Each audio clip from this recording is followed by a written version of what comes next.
The chill of a Japanese night often brings with it more than just cool air. For generations, tales have whispered through the streets and schoolyards, recounting encounters with spectral beings and ancient horrors. Yet, few urban legends have gripped the nation's psyche with the same icy dread as that of the Kushisake-onna or the Slit-Mouthed Woman.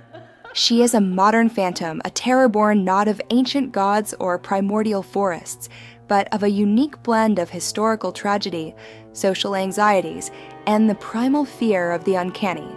Unlike the territorial protectors or mischievous forest spirits, the Kushisake-onna is a predator of the lone pedestrian, her horror lying in a deceptively simple encounter and a question that offers no escape. The legend unfurls typically with an individual, often a child or young adult, walking alone after dusk. They might be returning from school or work, lost in thought, when a figure appears. It's a woman, seemingly ordinary, perhaps even attractive, dressed in a long coat and, crucially, wearing a surgical mask. In Japan, surgical masks are a common sight, worn to prevent the spread of illness, to conceal a cold, or even simply to maintain anonymity. This normalcy is her first, most insidious weapon. She approaches, her voice perhaps soft, and asks the fateful question, "Am I beautiful?" This is the precipice of the horror. What seems like a trivial question becomes a life-or-death interrogation. If the unfortunate soul, in a moment of politeness or genuine assessment, replies yes, the woman's true visage is revealed. With a slow, deliberate motion, she pulls down her surgical mask, exposing a ghastly, permanent grin. Her mouth is not merely smiling, it is grotesquely slit from ear to ear, a gaping, blood-red wound that exposes teeth and gums in a truly terrifying fashion. Then, with her monstrous mouth fully visible, she repeats the question, her voice perhaps now a chilling hiss. Even now, again, the victim faces a no-win scenario. If they recoil in horror and blurt out no, she attacks. From beneath her coat, she produces a pair of gleaming, often described as disproportionately large and industrial-looking, scissors. With a swift, brutal motion, she severs the victim's head or cuts them in half. If, out of sheer terror or a desperate attempt to placate her, they maintain, yes, her kindness is even more horrifying.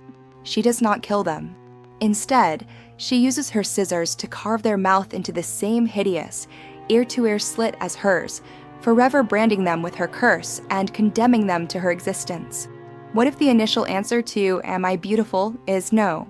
In this instance, the legend states she immediately strikes, often cutting the person in half or killing them outright with her scissors.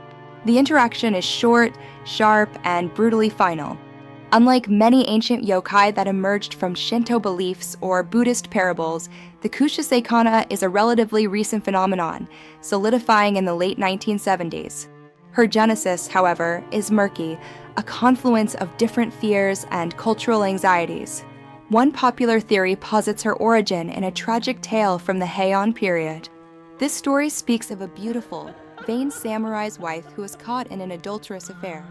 Her jealous husband, enraged, took a sword and slit her mouth from ear to ear, screaming, "Who will think you are beautiful now?" She died, consumed by rage and shame, returning as a vengeful spirit. While a compelling narrative, concrete evidence linking this specific historical event to the modern urban legend is sparse. It serves more as a compelling backstory retrofitted to explain her gruesome appearance.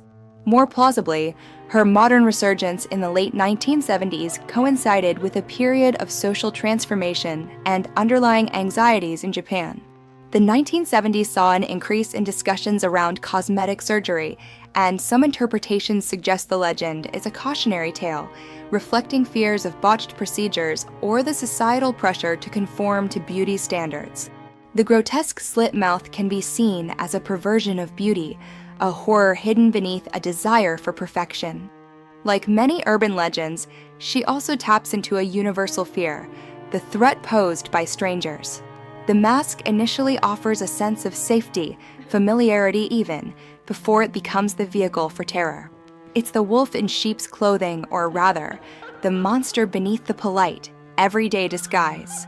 She shares similarities with other phantom hitchhiker or vanishing assailant legends found worldwide, where a seemingly normal encounter turns surreal and deadly.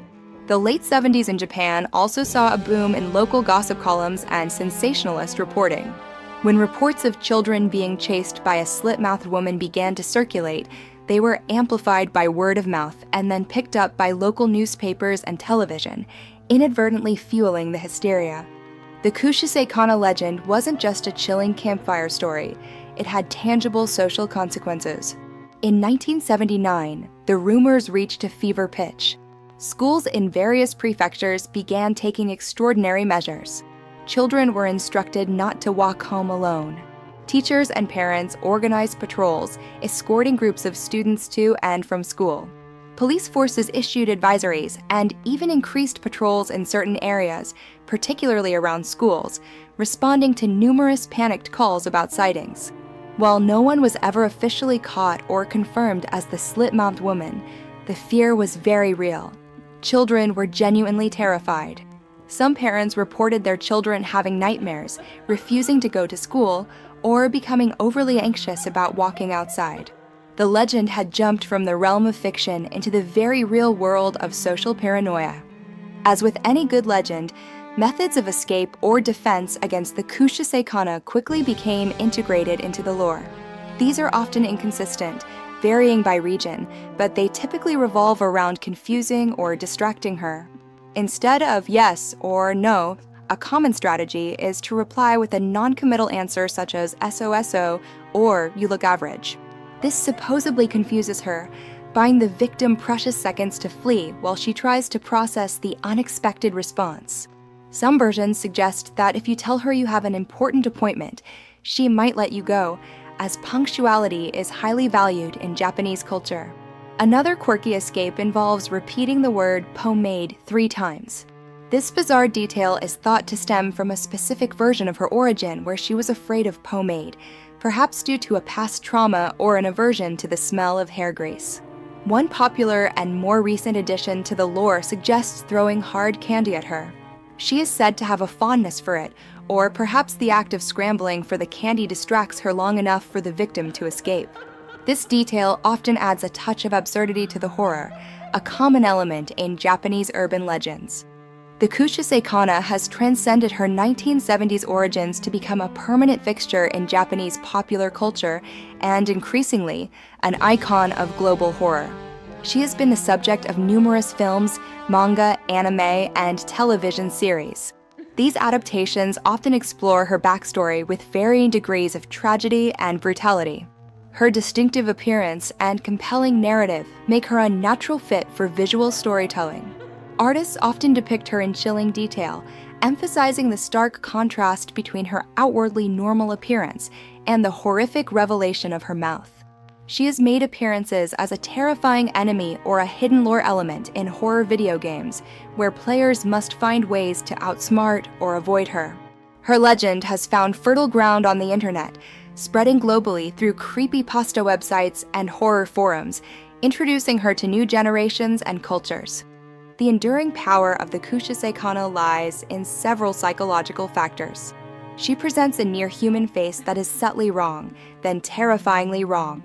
The surgical mask initially places her in the uncanny valley, where something looks almost human but isn't quite right, generating unease. The reveal plunges her firmly into horror. Furthermore, her demand to be called beautiful is a perverse twist on social politeness. In Japanese culture, direct compliments or blunt refusals can be awkward. She weaponizes this social programming, forcing a choice that leads to inevitable doom. The act of having one's mouth slit is profoundly disturbing. It's a violation of personal autonomy and a permanent scar that communicates trauma and horror. It robs the victim of their normalcy and their ability to smile or speak without revealing their torment. The ambiguity of her origins and her seemingly random attacks tap into a primal fear of being targeted without reason, a victim of circumstance in a world that can suddenly turn violent and inexplicable.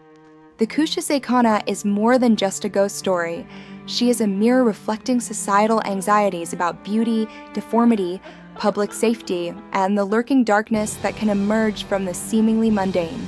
She is the polite stranger who transforms into a monster, the ordinary question that becomes a death sentence. Her enduring legacy ensures that on quiet, moonlit nights, some might still quicken their pace, glancing over their shoulders, wondering if they might just hear a soft voice ask, "Am I beautiful?" And in that moment, the true terror of the Slit-Mouthed Woman is perfectly, chillingly understood.